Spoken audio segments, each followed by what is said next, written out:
everyone, it's me again. I'm able to record one more video for you guys, and I chose a really cool story. It was written by astronaut Chris Hadfield, and he's toured the International Space Station and around, and he's orbited many times.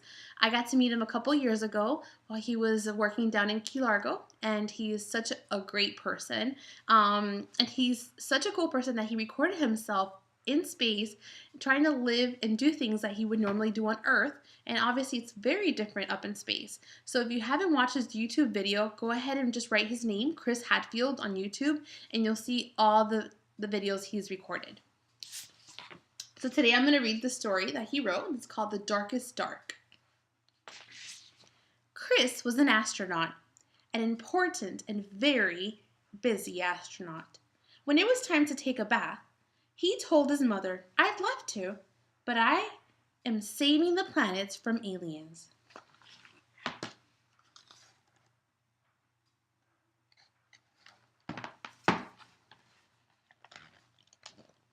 When it was time to get out of the bath and go to bed, he told his father, politely, because astronauts are always polite, "Sorry, no can do.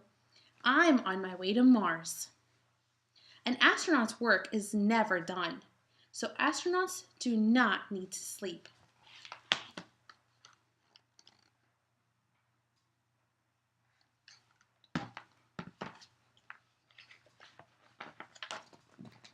But their parents do. "You're a big boy now," said Chris's father. "You have to sleep in your own bed."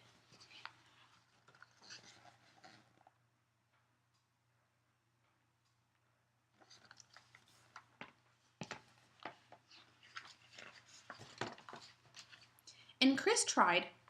He really did. But his room was dark. Very, very dark. The kind of dark that attracts the worst source of aliens.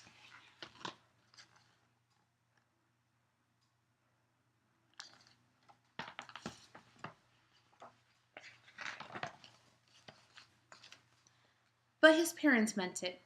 Chris was going to sleep in his own bed tonight. His mom and dad checked under the bed and in the closet and even his underwear drawer. They declared the room 100% alien free.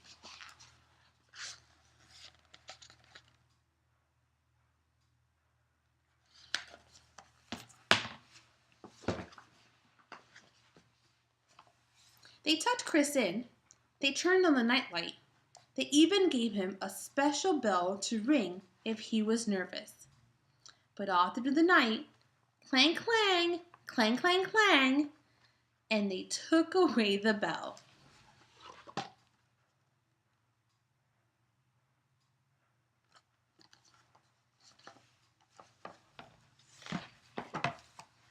And then his father said something that worried Chris even more than the dark did. "One more peep, young man, and I'm afraid we'll be too tired to go next door tomorrow." But tomorrow would be a special day, a very special day. Chris had to go next door. His life pretty much depended on it. So Chris stayed in his own bed, without a peep. It took a long time to fall asleep, but when he did, he had his favorite dream.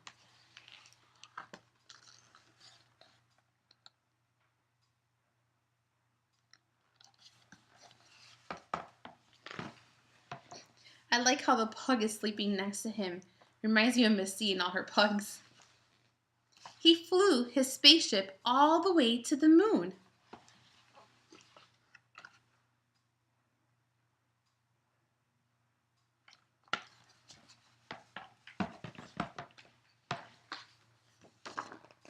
The next day seemed to last forever. But finally, when the moon was shining over the lake and the summer wind was ruffling the leaves of the trees, Chris ran next door.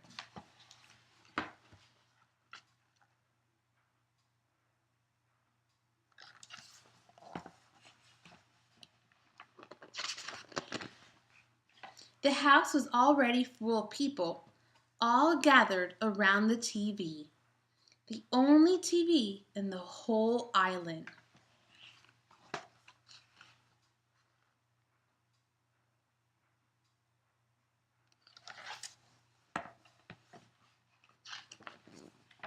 Chris found a spot where he could see through the crowd, and what he saw was astronauts, real live astronauts, on the actual faraway moon. They were wearing puffy white suits and jumping for joy, jumping so high because there was so much less gravity there.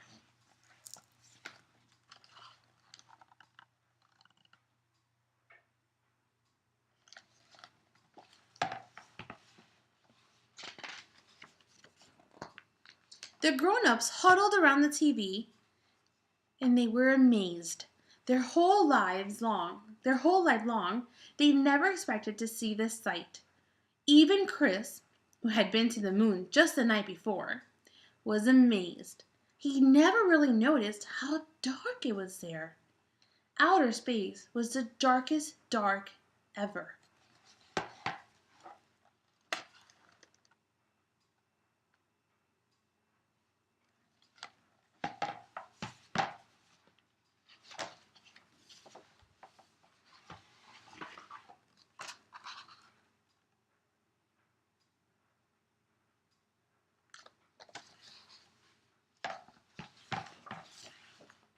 That night, Chris did a little experiment.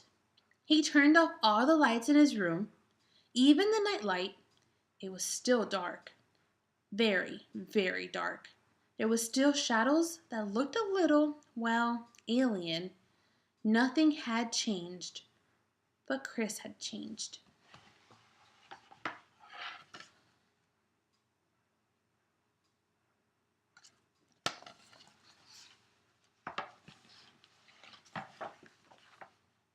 He'd seen that the darkness of the universe was so much bigger and deeper than the darkness in his room. But he was not afraid. He wanted to explore every corner of the night sky. For the first time, Chris could see the power and mystery and velvety black beauty of the dark.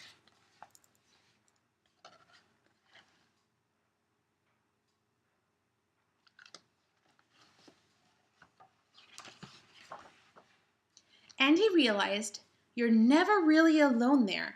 Your dreams are always with you, just waiting. Big dreams about the kind of person you want to be. Wonderful dreams about the life you will live.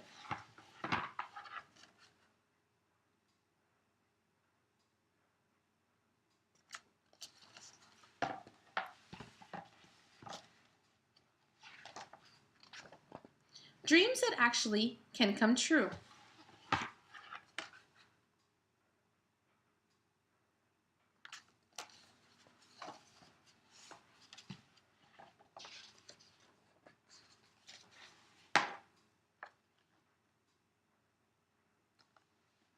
Now, a little bit about Chris Hadfield.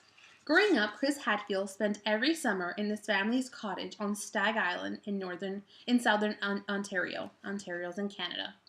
Like just about everyone else on the island, the Hadfields didn't have a television set, so late in the evening of July 20th, 1969, long time ago, Chris and his family went to a neighbor's cottage to watch the Apollo 11 landing on TV. When he saw Neil Armstrong step onto the surface of the moon, Chris Hadfield, his life changed forever. He knew he wanted to be an astronaut too. So at the time, it was impossible.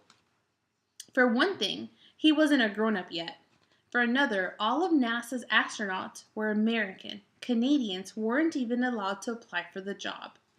But Chris decided to start getting ready.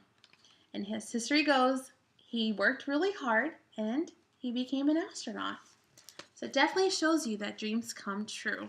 And look how cool the cover without the paper cover.